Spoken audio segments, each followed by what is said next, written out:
Audio Jungle.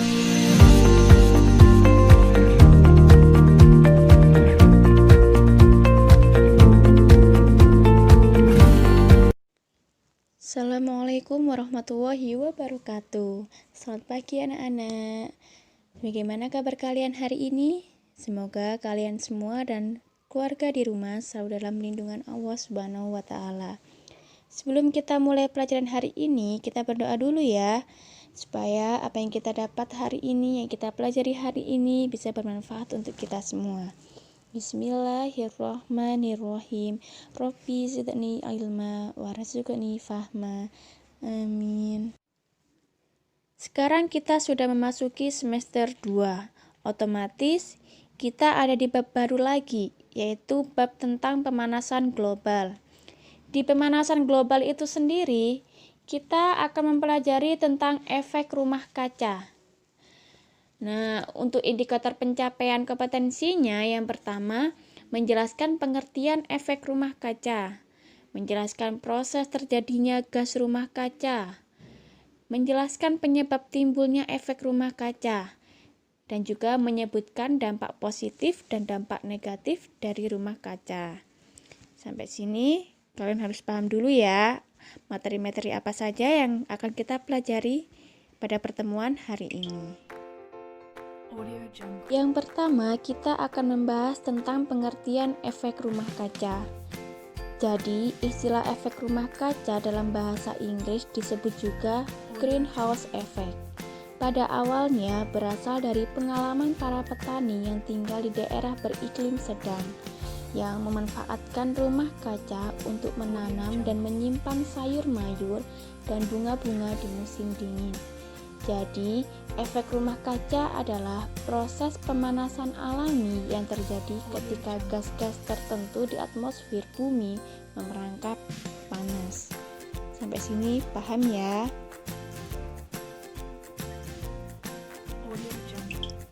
Berikutnya adalah proses terjadinya efek rumah kaca. Ketika radiasi matahari mengenai permukaan bumi, bumi menjadi panas.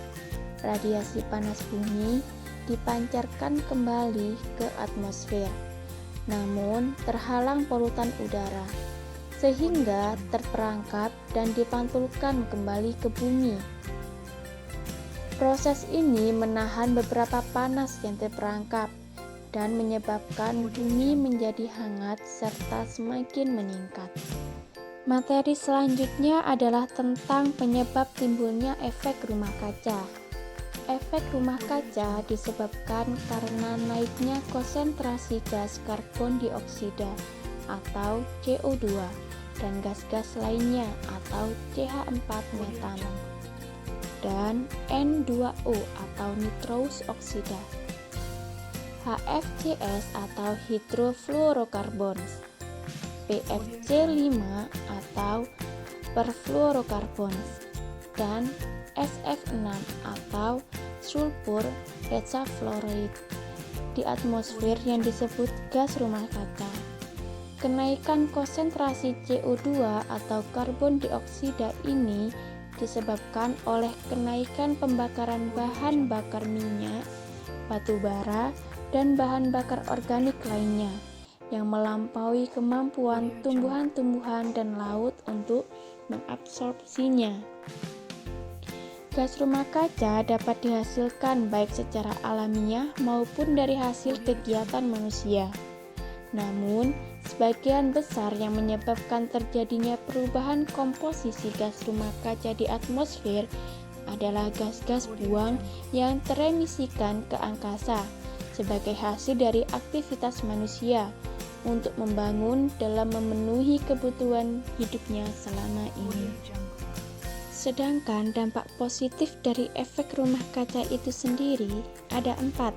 Yang pertama, atmosfer dapat menyerap gelombang panas dari sinar matahari, menjadikan suhu di bumi tidak terlalu rendah untuk dihuni makhluk hidup. Yang kedua, dengan adanya efek rumah kaca, membuat manusia berhati-hati dan berhemat terhadap penggunaan energi dan bahan bakar fosil. Yang ketiga, manusia menjadi kreatif karena mengelola limbah seperti plastik dan kertas untuk didaur ulang menjadi barang yang ekonomis. Dan yang keempat adalah membuat manusia menjadi sadar bahwa pohon dan hutan memiliki arti penting sekali bagi kelangsungan kehidupan, yaitu salah satunya dapat menyerap gas polutan dan menghasilkan oksigen. Bisa dimengerti ya, Nak?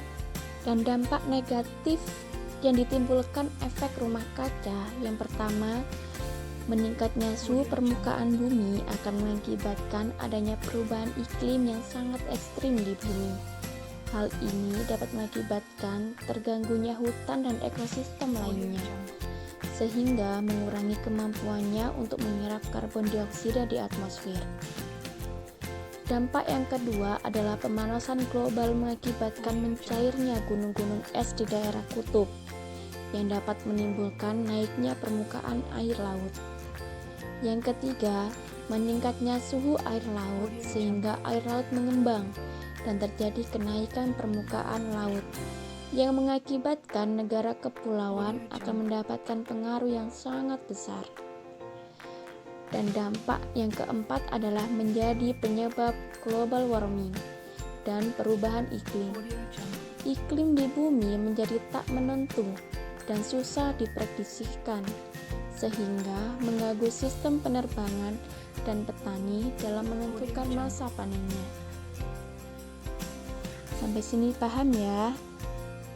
Dari materi-materi yang sudah Bu Fania jelaskan tadi, kita bisa menarik kesimpulannya bahwa efek rumah kaca itu bisa saja terjadi oleh ulah manusianya sendiri yang tidak bisa memanfaatkan bahan bakar fosilnya. Kita bisa saja mencegah timbulnya efek rumah kaca dengan cara kita harus bisa mengelola limbah seperti plastik dan kertas tadi, kan bisa kita gunakan sebagai bahan kerajinan. Terus kita juga kalau bisa banyak-banyak menanam pohon, karena manfaat dari pohon itu sendiri bisa menyerap gas polutan dan juga bisa menghasilkan oksigen. Bu Fania harap kalian bisa memahami materi-materi yang sudah Bu Fania jelaskan tadi. Sering-sering membaca buku dan tetap menjaga kesehatan. Semoga kita bisa bertemu kembali di sekolah. Sekian dari Bu Fania, saya akhiri. Wassalamualaikum warahmatullahi wabarakatuh.